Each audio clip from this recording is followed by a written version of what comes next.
संरक्षकदायक पदार्थ भी कहा जाता है, पोषक तत्व कहा जाता है, जिसकी खोज किसने की है? फंक ने की है। विटामिन की खोज किसने की है? फंक ने की है। ठीक है, वैसे ही इनके साथ में और कई सारे लोगों के नाम है, आइजैक मैन और लुनिन, लेकिन मेन अगर पूछा जाता है विटामिन की खोज किसने की है तो किसको बोलेंगे? फंक ने की है। ठीक है, ये विटामिन आपके दो प्रकार के होते हैं, फैट सॉल्युबल विटामिन और वाटर सॉल्युबल, यानी वसा में घुलनशील और जल में घुलनशील। तो इसमें देखिए आपके ये टोटल 6 होते हैं, विटामिन ए, डी, ई, के, बी और सी। ठीक है, तो इसमें अब डिवाइड कर दिया गया वसा में घुलनशील, जो वसा के घुलनशील मतलब जो वसा के रहने पर अवशोषित होंगे, अगर वसा नहीं है तो वो अवशोषित नहीं होंगे। जैसे आपका विटामिन ए, इसका नाम है रेटिनॉल, ये किसमें पाए जाते हैं? पीले सब्जी और फलों में पाए जाते हैं। ठीक है, जैसे आपका हो गया पपीता, कद्दू, केला, पका आम, है ना, इसमें पाए जाते हैं। और ये जो है रेटिनॉल आपका एक पिगमेंट भी कह सकते हैं, इसी कारण इसका जो है कलर आपका येलो या ऑरेंज कलर का थोड़ा सा रहता है। ठीक है, ये बेसिकली विटामिन की आवश्यकता किसके लिए होती है? आपके नेत्र संबंधी विटामिन इसको बोलते हैं। अगर विटामिन ए की मात्रा आपके भोज्य पदार्थ में कम है तो इसका सीधा इफेक्ट कहाँ जाएगा? आपके नेत्र पे पड़ेगा, आँख की रोशनी कम होगी, और कह सकते हैं कि जैसे आपका शाम होते बहुत सारे लोगों को नहीं दिखाई देता, जिसे रतौंधी बोलते हैं, है ना, फिर धीरे धीरे वो नाइट ब्लाइंडनेस से ब्लाइंडनेस की तरफ आपका मूव कर जाता है। तो इसलिए आपका विटामिन ए की प्रचुर मात्रा आपके भोज्य पदार्थ में होनी चाहिए। नेक्स्ट आपका आता है विटामिन डी, जिसे बोलते हैं, इसका नाम है कोलकैल्सिफेरॉल। ये किसके लिए होता है? हड्डियों की मजबूती के लिए होता है। किसके लिए होता है? हड्डियों या बोन्स की मजबूती के लिए होता है। अगर विटामिन डी की मात्रा कम है तो आपके जो बच्चों में हड्डियां दुबली टेढ़ी हो जाती हैं, जिसे बोलते हैं रिकेट्स। और अगर हम देखें जो प्रौढ़ावस्था में अगर विटामिन डी की मात्रा कम है तो वो किसको लीड करता है? ऑस्टियोमलेशिया, यानी कि कोमल आपकी अस्थियां कैसी हो जाएंगी? कोमल हो जाएंगी, और वो अचानक से अगर उस पर लोड पड़ता है तो वो बेंड हो जाएगी।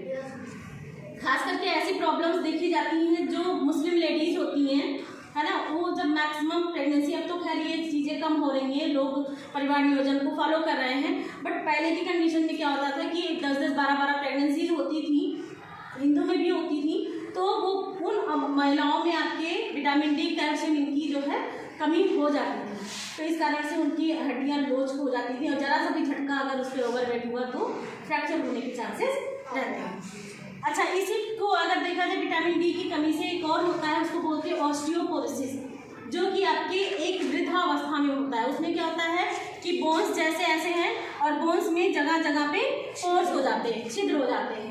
आपकी अस्थियाँ कैसी हो जाती हैं? छिद्रयुक्त हो जाती हैं, जिससे कि उनमें बहुत ही ईजिली क्रैक जो है हो जाते हैं, फ्रैक्चर हो जाते हैं। आप अक्सर देखते हैं, और बुढ़ों में अगर फ्रैक्चर हो जाता है तो जल्दी ठीक नहीं होता है। क्यों? क्योंकि कैल्शियम का डिपोजिशन उस एज में कम होने लगता है।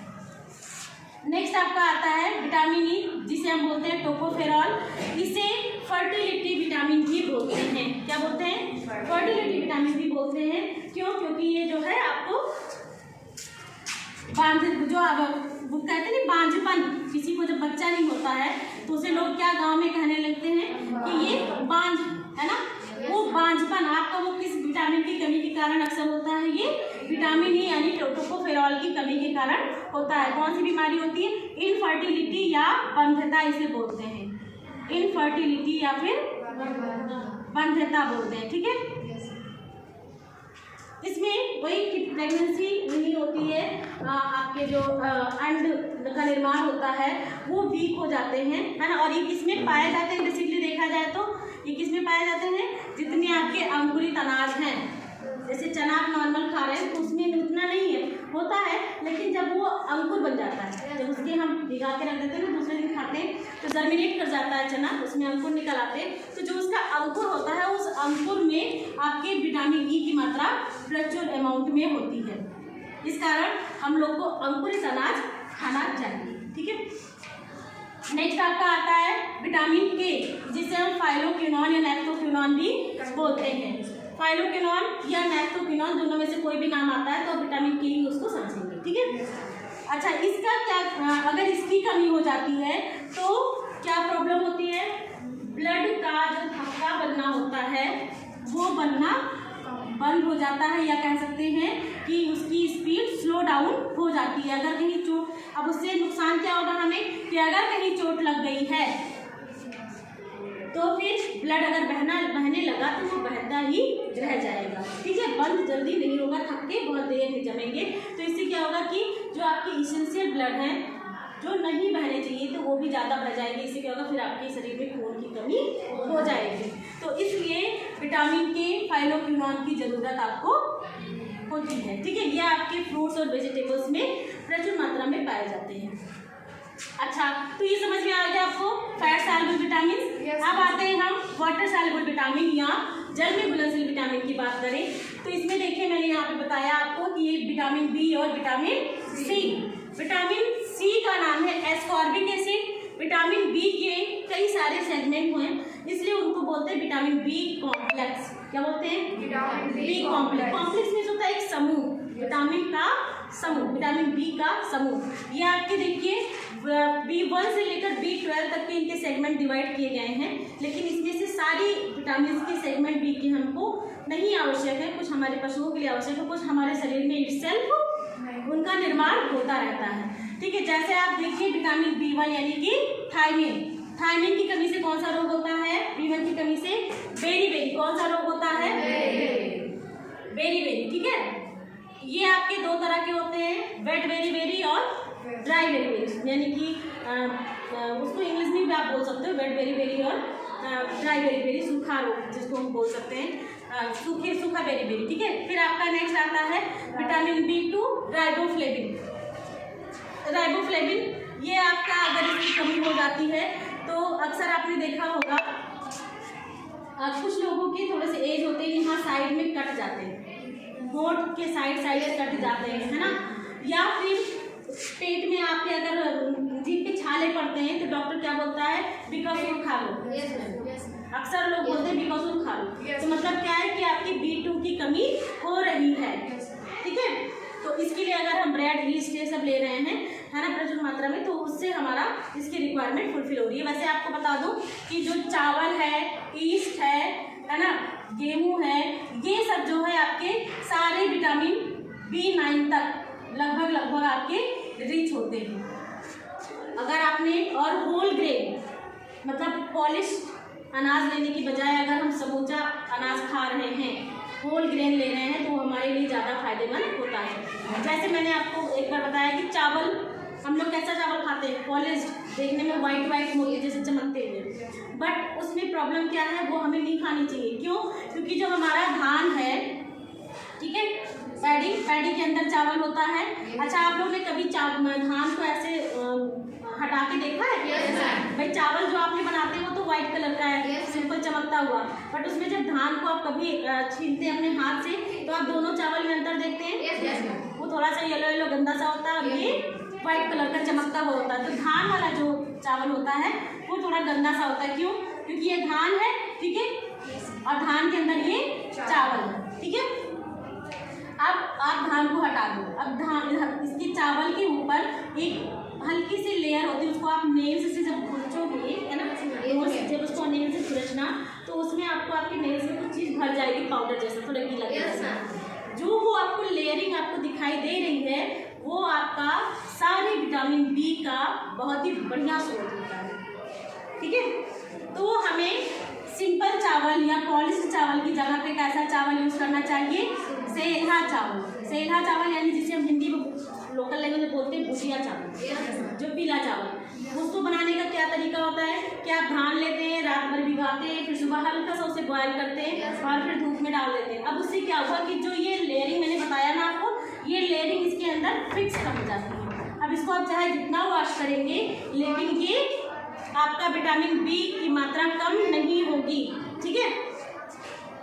अब ये आपका आता है, तो इसलिए सेल्हा चावल खाना चाहिए। नेक्स्ट आपका आता है विटामिन B3। ये राइबोफ्लेविन की कमी से मैंने बताया ना कि आपका मैजेंटा टंग हो जाता है, मुंह में छाले पड़ जाते हैं, होंठ के कॉर्नर्स आपके रप्चर कर जाते हैं, फट जाते हैं, क्रैक्स आ जाते हैं, जिसे बोलते हैं चिलोसिस। राइबोफ्लेविन की कमी से कौन सा रोग हो रहा है? चिलोसिस।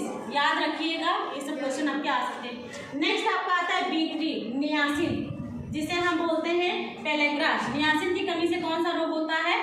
पेलेग्रा। ठीक है, पेलेग्रा आपका ये 3D या 4D के नाम से भी जाना जाता है। पेलेग्रा को हम 3D या 4D के नाम से भी जानते हैं। अच्छा, ये 3D 4D क्यों कहा जा रहा है? क्योंकि आपका D से, जैसे पहला आपका होता है डायरिया।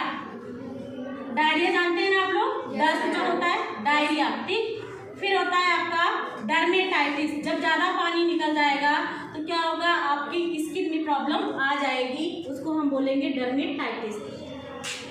नेक्स्ट आपका होता है डिमेंशिया। डिमेंशिया क्या है? पागलपन, मानसिक रूप से आपका संतुलन हो जाना। ठीक है, तो इस तरह, और अगर इस पे आपने यहाँ क्योर कर लिया तो ठीक है, नहीं यहाँ क्योर कर लिया तब भी ठीक है। अगर यहाँ क्योर नहीं किया तो डिमेंशिया हो जाएगा, और डिमेंशिया पे भी अगर आपने क्योर नहीं किया तो फिर क्या कंडीशन आ जाएगी?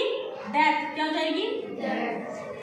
लास्ट। इसीलिए कभी कभी ये 3D इसको इतना लेते हैं और कभी कभी ये 4D डेथ तक को लेकर के बोलते हैं। और कॉमन इस बीमारी का क्या नाम है? पेलेग्रा। क्या नाम है? पेलेग्रा। ठीक है, नेक्स्ट आपका आता है विटामिन B5 पैंटोथेनिक एसिड। ठीक है, ये बहुत इंपॉर्टेंट रोल कोई ऐसा नहीं है हमारी बॉडी में, लेकिन ठीक है कि अगर हम इसको लेते हैं तो इसकी रिक्वायरमेंट थोड़ी बहुत रहती है। नेक्स्ट आपका आता है पायरिडॉक्सिन। पायरिडॉक्सिन की कमी से हमको एनीमिया रोग, मैंने आपको बताया था ना, रक्तअल्पता या खून की कमी, लौह लवण की कमी के कारण होता है। अब ये एनीमिया आपके लौह लवण की कमी के कारण तो होता ही होता है, साथ में आपके ये पायरिडॉक्सिन, फॉलिक एसिड और साइनोकोबालामिन, इन तीनों की कमी से भी आपको एनीमिया या खून की कमी हो सकती है, रक्तअल्पता हो सकता है। ठीक है, अब ये पायरिडॉक्सिन, फॉलिक एसिड और साइनोकोबालामिन। अच्छा, एक चीज आपको हम बता दें, जो साइनोकोबालामिन के कारण होता है उसको बोलते हैं परनीशियस एनीमिया। क्या बोलते हैं? Pernicious anaemia. ठीक है, ये आपके बुक्स में कहीं ऐसे है नहीं, लेकिन आपको हम नॉलेज दे रहे हैं, इसको आप लोग याद जरूर रखिएगा। ठीक है, नोट कर लीजिएगा। परनीशियस एनीमिया, और जो पायरिडॉक्सिन और फॉलिक एसिड की कमी से होता है इसको बोलते हैं मेगालोब्लास्टिक एनीमिया। क्या बोलते हैं? Megaloblastic anaemia. ठीक है, और जो आपका लौह लवण की कमी के कारण होता है उसको लौह लवण के कारण, कमी के कारण हो रहा है तो वो आपका कहलाता है जो है एनीमिया। ठीक है, अब इस तरह से आपको एक चीज़ और बता दें कि मैंने कहा था ना कि B9 तक ही केवल आपके किसके अंतर्गत आते हैं? प्लांट सोर्स से हमें मिलता है। एक विटामिन सिर्फ ऐसा है जो हमें प्लांट सोर्स से नहीं प्राप्त होता है, वो क्या है आपका? Vitamin B12 cyanocobalamin. क्यों? क्योंकि ये जो है कहाँ पे होता है? जब हम लोग खाना खाते हैं, खाना खाने के बाद बड़ी आंत में हमारा लास्ट पहुँचता है ना, जो व्यर्थ पदार्थ, फिर जब वो जाते हैं अंदर की तरफ, मतलब बाहर के लिए निकलने के लिए रास्ते में आते हैं, ट्रांसवर्स कोलन है ना, असेंडिंग कोलन डिसेंडिंग कोलन तक, उस बीच में जो बैक्टीरिया आपके भोजन को सड़ा रहे होते हैं, है ना, उसकी प्रोडक्शन, कहते हैं ना कि वो उस बैक्टीरिया का जो प्रोडक्शन होता है, जो वो उसका वेस्ट होता है, वो क्या होता है आपका? B12 साइनोकोबालामिन, जो कि हमें किससे मिलता है? सिर्फ और सिर्फ एनिमल प्रोडक्ट से ही हमको प्राप्त हो सकते हैं, प्लांट प्रोडक्ट से नहीं। तो ये था आपका टोटल विटामिन के बारे में। ठीक है,